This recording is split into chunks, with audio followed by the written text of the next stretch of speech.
Boston Stadium, July 9th, 2026, France versus Morocco. And for every single person who has ever believed that African football belongs at the very top of the world game, this match is everything. This is not just a quarterfinal. This is a rematch, a reckoning, a chance for Morocco to rewrite the ending that broke their hearts 4 years ago in Qatar, and a chance for France, the most dangerous attacking team in this entire tournament, to prove they are the rightful heirs to the World Cup throne. 65,000 fans inside Gillette Stadium, billions watching around the world, and two nations with everything to prove.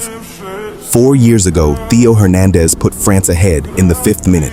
Randal Kolo Muani sealed it late, 2-0. Morocco, who had just become the first African nation in history to reach a World Cup semifinal, were eliminated by France in the cruelest way. They didn't collapse. They didn't embarrass themselves. They fought and pressed and created and believed right until the final whistle. But France were just better on the night, and Moroccan players sat on the pitch at Al Bayt Stadium, tears falling, flags draped around their shoulders, knowing they had done something historic, but not enough. Tonight, Morocco come to Boston not as the romantic underdog.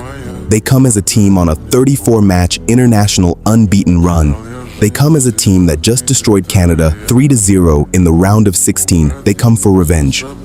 Let us be honest about what France bring to this match. They are terrifying. 14 goals in 6 matches, the most of any team in this tournament. Kylian Mbappé leads the Golden Boot race with 7 goals level with Messi and Haaland. Ousmane Dembélé has 4 goals and a hat-trick that shook the entire World Cup. Michael Olise has 5 assists, just 3, behind the all-time World Cup record. And behind them, Barcola, Doué, Cherki, a depth of attacking talent that no other team in this tournament can match. France press high, recover fast, and release their front 3 in transition before defenses can set. Against weaker opposition, they have been unstoppable. But against Morocco, they will face something different, something organized, something battle-hardened, something that has studied every weakness France have shown in this tournament. Morocco are not coming to Boston to sit back and defend. Under coach Mohamed Ouabi, the successor to the legendary Walid Regragui, Morocco have transformed. They press, they counter, they create. Azzedine Ounahi is in the form of his life, 2 goals against Canada, running the midfield with a combination of energy and vision that has destroyed every team he has faced. Achraf Hakimi right back, Real Madrid, 2 assists in the last match alone, will be the key figure against France's left side. Brahim Diaz, born in Spain, playing for his African roots, has been the most creative player in Morocco's squad, drifting between lines, finding spaces that shouldn't exist, and Morocco defend like a wall. 7 of their last 9 World Cup defeats came by a single goal. They make you earn every inch. They make you pay for every mistake. France, despite all their goals, had to rely on a 70-minute VAR penalty to beat Paraguay 1-0 in the round of 16. That is the frailty Morocco will target. The match will be won and lost in 3 key battles. First, Mbappé versus Hakimi, 2 Real Madrid teammates, 2 of the fastest players on the planet. Hakimi knows Mbappe's every move from training sessions, Champions League nights, and shared dressing rooms. That knowledge cuts both ways, but Morocco will back Hakimi to contain him. Second, Ounahi versus Kanté, Morocco's heartbeat against France's destroyer. N'Golo Kanté, still one of the greatest midfielders alive, will be tasked with silencing Ounahi before he can create.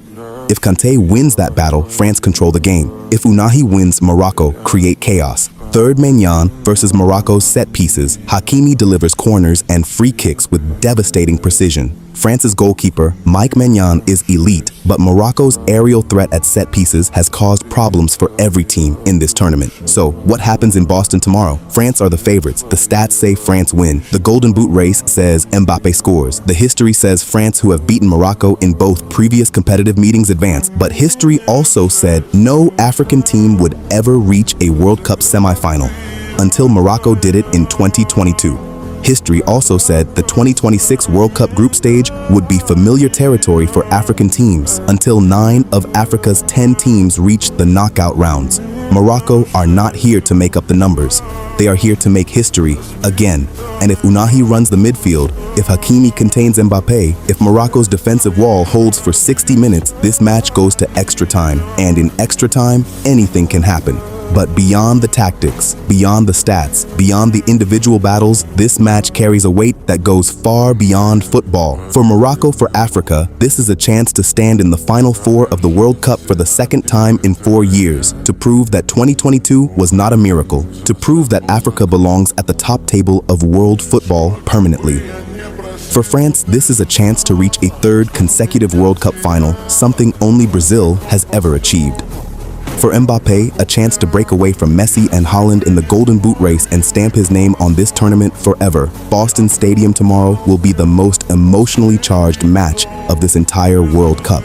And when the first whistle blows, every African child who has ever kicked a ball on a dusty street, every Moroccan mother who stayed up all night watching in Rabat, every French fan who has waited since 2018 for their nation to lift that trophy again, all of them will be holding their breath. France or Morocco? Who advances? Drop your prediction in the comments. This is Goal Origin.